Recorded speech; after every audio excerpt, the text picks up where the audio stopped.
కూర్చోండి కూర్చోండి please please. Sunitha Laxman Reddy గారు మాట్లాడండి.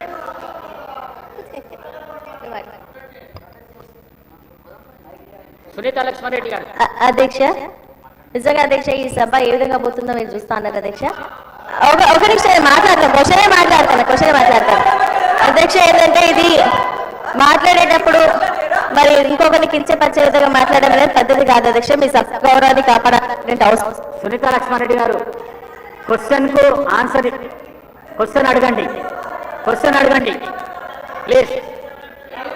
ఇక్కడ హరీష్ రావు గారు ఇచ్చింది అధ్యక్ష, హరీష్ రావు గారితో మాట్లాడియండి. మరి మేము ఇద్దరం క్వశ్చన్ ముగ్గురం ఉన్నాం కదా, ఒకసారి హరీష్ రావు గారికి ఇచ్చేస్తాను. శ్రీనివాస్ యాదవ్ గారు మాట్లాడండి.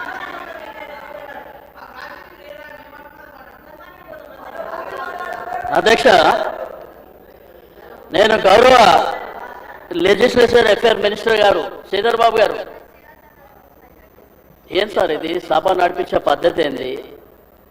రెండోది ప్రధాన ప్రతిపక్షం. ఇప్పుడు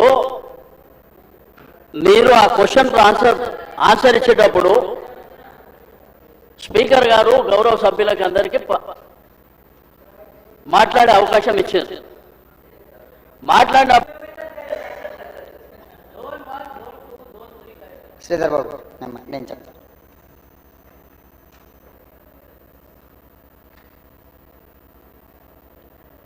చాలామంది సభ్యులు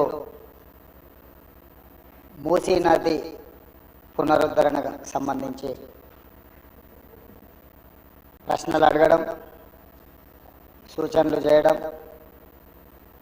ప్రభుత్వం వైపు నుంచి వివరణ కోరడం జరిగింది. మా సహచర మంత్రివర్గ సభ్యులు వీలైనంత మేరకు వాటికి సంబంధించిన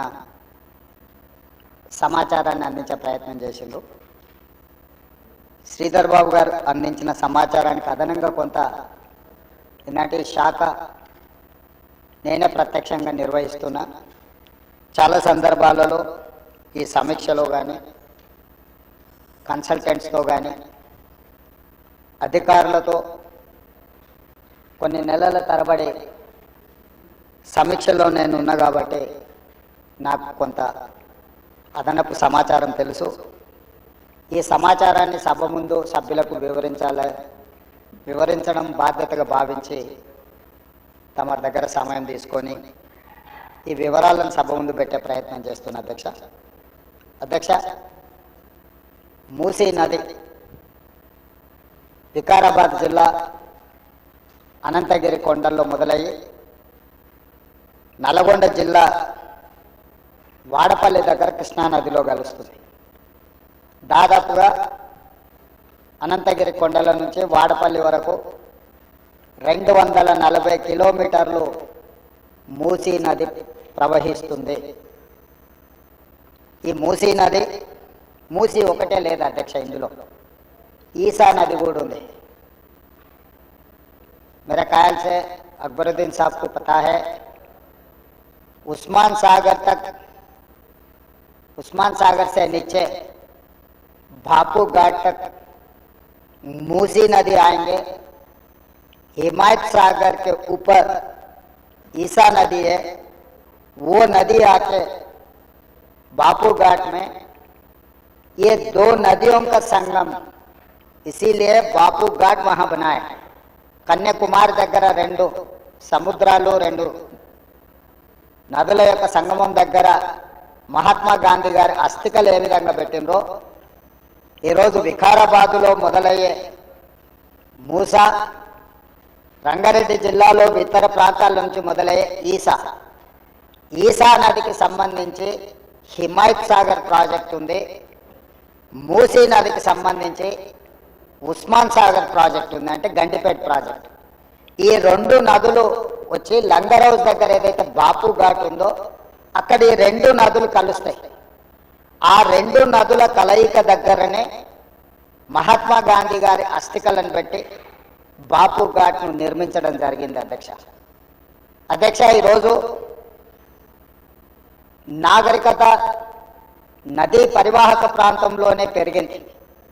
ప్రపంచంలో ఏ నగర విస్తీర్ణమైన ఏ ప్రజల యొక్క నాగరికత అభివృద్ధి చెందిందంటే నదీ పరివాహక ప్రాంతంలోనే మానవుల యొక్క నాగరికత అభివృద్ధి చెందింది. నదీ పరివాహక ప్రాంతాలలోనే గ్రామాలు కానీ పట్టణాలు కానీ నగరాలు కానీ నిర్మించడం జరిగింది. ఈ నదీ పరివాహక ప్రాంతంలో నిర్మించిన గ్రామాలు మనకు ప్రతి ఊరిలో ఊరికి ఆనుకొని చెరువు ఉంటుంది. ఊరి యొక్క తాగునీరు సాగునీరు అవసరాలు తీర్చడానికి పట్టణాలలో కూడా మీరు పెద్ద పెద్ద లేకులు చూసేది. ఈరోజు హైదరాబాద్ నగరంలో కూడా కాకతీయుల నుంచి మొదలు పెడితే కులీ కుతుబ్ షాయిలు నిజాం వరకు ఈ ప్రాజెక్టులను నిర్మించడం ద్వారా ప్రజల యొక్క సాగునీరు తాగునీరు అవసరాలను తీర్చడమే కాకుండా పరిశ్రమలను ఏర్పాటు చేయడానికి కూడా ప్రణాళికబద్ధంగా ఆనాటి కాకతీయ సామ్రాజ్యం నుంచి మొదలు పెడితే చివరి నవాబ్ నిజాం నవాబు వరకు కూడా ఈ నదుల యొక్క పరివాహక ప్రాంతంలోనే ప్రాజెక్టులను కట్టడం జరిగింది. ఈరోజు మంజురా నది ఉండొచ్చు, నిజాం సాగర్ ఉండొచ్చు, లేకపోతే ట్యాంక్ బండ్ ఉండొచ్చు, ఉస్మాన్ సాగర్ ఉండొచ్చు, హిమాయత్ సాగర్ ఉండొచ్చు. వరదలను నియంత్రించాలి. 1908లో ఈ నగరం మీద వరద తుఫాను ఉప్పెనై వేలాది మందిని బలిగొన్నప్పుడు నిజాం సర్కార్ నిజాం ప్రభు మనసు చెల్లించి ఈ సమస్యకు శాశ్వత పరిష్కారం చూపించాలి అని చెప్పి ప్రపంచ స్థాయిలో ఆ రోజుల్లోనే టెండర్లు పిలిచి సాంకేతిక నిపుణులను నియమించి మోక్షగుండం విశ్వేశ్వరయ్య ద్వారా శాశ్వతంగా ఈ నగరానికి వరద ముప్పు నుంచి రక్షించడమే కాకుండా తాగునీటి సమస్యను పరిష్కరించడానికి 1908లో నిజాం సర్కార్ ఈ కార్యక్రమాన్ని ఈ ప్రాజెక్టును చేపట్టడం జరిగింది. 1921-22కు ఉస్మాన్ సాగర్ హిమాయత్ సాగర్ ప్రాజెక్టులను నిర్మించి ఈ రోజుకు 105 సంవత్సరాలైన ఈ పట్టణం నగరం మహానగరంగా విస్తరించిన 105 సంవత్సరాల క్రితం నిజాం ప్రభు నిర్మించిన ఉస్మాన్ సాగర్ హిమాయత్ సాగరే హైదరాబాద్ ప్రజల యొక్క దాహార్తిని ప్రజలకు పాపులర్గా గండిపేట నీళ్ళు అని తెలుసు. హైదరాబాద్కి ఎవరైనా వచ్చి కొంచెం హుషారైతే గండిపేట నీళ్ళు అడ్డట్టున్నాయని అంటుంటారు మనోళ్ళు పెద్దలు. అంటే గండిపేట నీళ్ళలో వికారాబాద్ నుంచి వచ్చే నీళ్ళల్లో ఒక గొప్ప మహత్వం ఉంది. వికారాబాద్ అడవి ఏదో పిచ్చి మొక్కలతో మొలిచిన అడవి కాదు అధ్యక్ష, వనమూలికలతో కూడుకున్న అడవి. వఖారాబాద్ కా హవా లాఖోం కా దవా, అంతేనా అధ్యక్ష? లాఖో మరీదోం కా దవా. టీబీ వచ్చిన వాళ్ళని తీసుకెళ్ళి వికారాబాద్లో వదిలేస్తే అక్కడ 3 నెలలు ఉంటే నేచరే వాళ్ళని క్యూర్ చేసే విధంగా, అంటే నిజాం వికారాబాద్ అడవులను పిచ్చి మొక్కలతో కాకుండా వనమూలికలతో కూడుకున్న చెట్లను నాటి వాటిని పెంచడం వల్ల వికారాబాద్లో టెంపరేచర్స్ తక్కువ ఉంటాయి అధ్యక్ష. హైదరాబాద్లో ఈ చుట్టుముట్టుతుండే టెంపరేచర్ కంటే 2-3 డిగ్రీలు వికారాబాద్ అనంతగిరి కొండల్లో టెంపరేచర్ తక్కువ ఉంటుంది. అక్కడ గాలి అక్కడి నీరు చాలా గొప్ప వనమూలికలతో కూడుకున్నది. ఆ నీళ్ళే గండిపేటకు వచ్చి ఆ గండిపేట నీళ్ళే హైదరాబాద్ నగరానికి ప్రజలకు తాగడానికి ఇవ్వడం ద్వారా మన ఆరోగ్యాన్ని కాపాడడం కాకుండా మనకు తెలివితేటలను కూడా మెరుగుపరచుకోవడానికి నిజాం సర్కార్ ఇవన్నీ ఏర్పాటు చేసింది అధ్యక్ష. కాలక్రమేణా స్వతంత్రం వచ్చింది, సాంకేతిక నైపుణ్యం పెరిగింది. సాంకేతిక నైపుణ్యంతో నగరాలు అభివృద్ధి చెంది జలవనరులను కాపాడుకోవాల్సిన మనము ఆ దిశగా ప్రయాణం చేయలే అధ్యక్ష. శాశ్వత సమస్యలు పరిష్కరించి మన ఆరోగ్యాన్ని కాపాడే జలవనరులను కలుషితం చేయడమే కాకుండా కబ్జాలు పెట్టి ఫామ్ హౌజులు కట్టి ఫామ్ హౌస్లో డ్రైనేజ్ లైన్లు తీసుకెళ్లి ఈ గండిపేట హిమాయత్ సాగర్ కలిపింది అధ్యక్ష. ఆగర్భ శ్రీమంతులు కట్టుకున్న ఫామ్ హౌజుల్లో ఉన్న డ్రైనేజ్ కనెక్షన్స్ తీసుకెళ్లి గండిపేటకు హిమాయత్ సాగర్కు కనెక్ట్ చేస్తే వాళ్ళ మీద ఉక్కుపాదం మోపి అన్నిటిని కూలగొట్టి లక్షలాది నగరంలో ప్రజలు తాగే నీళ్లను కలుషితం చేస్తే ఎవరిని క్షమించమని చెప్పి మా ప్రభుత్వం వచ్చిన తర్వాత కఠినమైన చర్యలు తీసుకున్నది అధ్యక్ష. దాని మీద ఎన్నో విమర్శలు వచ్చినాయి. జన్వాడలో ఫామ్ హౌజులు, మొయినాబాద్లో ఫామ్ హౌజులు కట్టుకున్న వాళ్ళు నా మీద దాడి చేసారు. లక్షల కోట్ల రూపాయలు సోషల్ మీడియాలో ఖర్చులు పెట్టి బద్నాం చేసే ప్రయత్నం చేసారు.